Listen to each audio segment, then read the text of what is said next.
So, good morning, YouTube. I hope you're all having a wicked Monday, whatever it is you are doing. It's getting a bit boring, isn't it? It's getting really boring. But we are into May, which means we're maybe a month away from seeing Premier League football again. The plan was to come back in June, so we shall find out on Friday and see whether we're continuing with lockdown or, like some of the other countries across Europe, relaxing the lockdown and allowing us to go back out again, because it has been boring, isn't it? But a couple of reports suggesting that Arsenal need to sell players in order to sign players. So I'm going to go through the 6 that I would sell. Listen, before people start kicking off in the comments about this and that, this is based on getting the highest value for the players. So it's the players with the highest value for sale, if that made any sense whatsoever. Do stick a thumbs up on the video. Subscribe if you're new. Do subscribe to the gaming channel. I will be back at 12:30, 1 o'clock today doing career mode. So make sure you come and join in.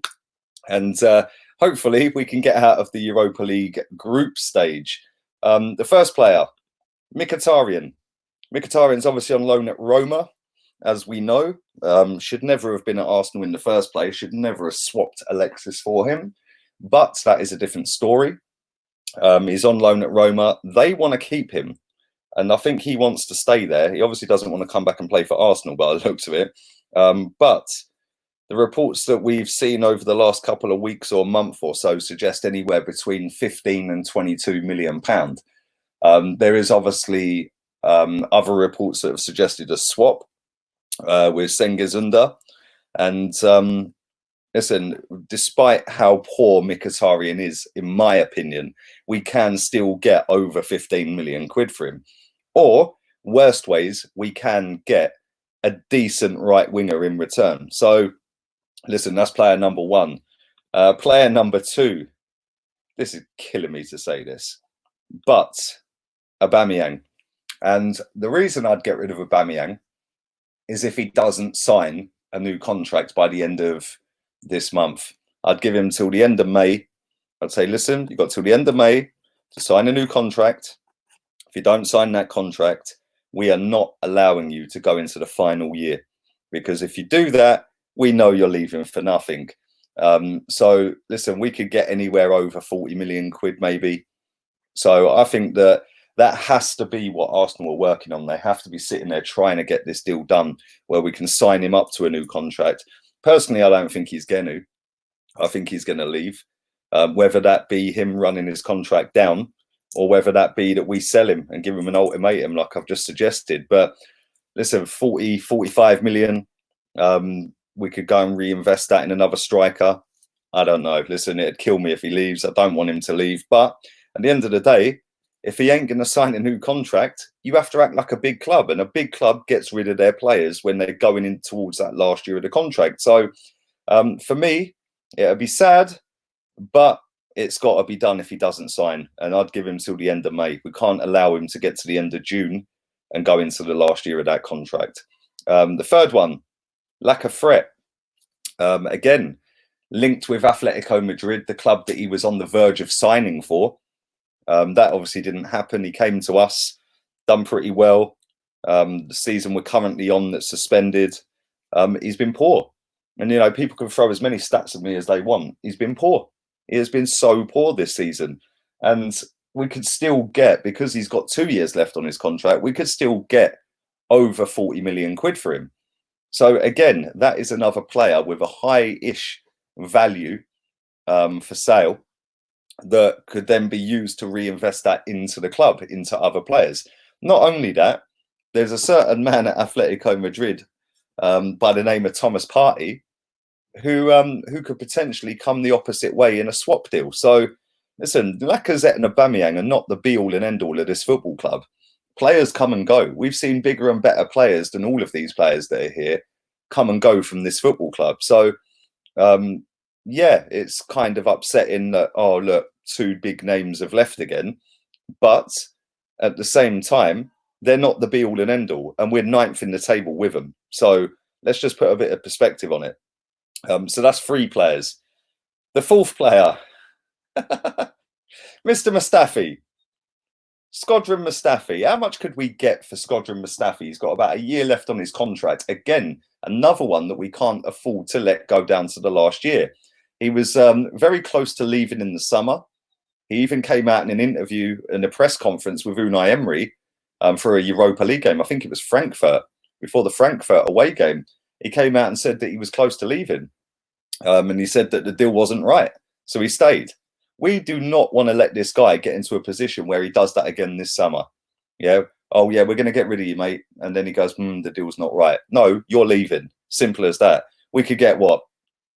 12 million quid, maybe 10 million.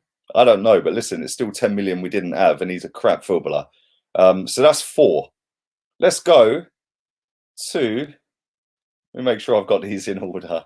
Let's go to the next one, and that is Granit Xhaka, number 5. Granit Xhaka signed a new contract about a year or so ago, became the captain, threw the captain's armband on the floor in a paddy, and decided that he didn't want to travel to Leicester with the squad. Then he come back in and played really well for about 6 games, 7 games. Then he went back to being Granit Xhaka that we signed. The one that gives the ball away all the time, the one that's rash, the one that doesn't track runners, the one that gives free kicks away left, right and centre. For me, never good enough, should never have been here. It still pains me that we should have signed N'Golo Kante, but the overall deal for agent, wages and player for the fee worked out about £1.5 million, 2 million or whatever it was cheaper to buy Granit Xhaka than it did Kante. That is the club we are dealing with right here. But for me, I'd say we could get 25 million, then reinvest that in something else. The final player, listen, I could have listed nearly all of these players, by the way. The final player in the 6 that I've chosen with the, this is the ones that I've chosen that I think have got the highest sale value. So yeah, the last player, Zoolander, the fashion model we have at right back. Again, he's on way too much money. He ain't interested in football. He's more interested in his fashion. He openly admits that he don't watch football. He's not interested in football. He doesn't study football. He's not studying his profession is basically what he's saying. And that he only does it because he's good at it. Well, you're not that good, mate. And we could get, what, 30 million quid for him? Yeah, get rid. There's plenty of other right backs out there that could fill that position. We've got Cedric Suarez, who's on loan at the moment, that we could get on a free. That could be one straight in. Get rid of Bellerin for 30 million quid. Maybe buy Max Aarons for 30 million. Instantly, we've got better at right back. Then we've got Cedric Suarez as a cover at right back. The right back position's now better because Cedric Suarez can cross a ball and defend.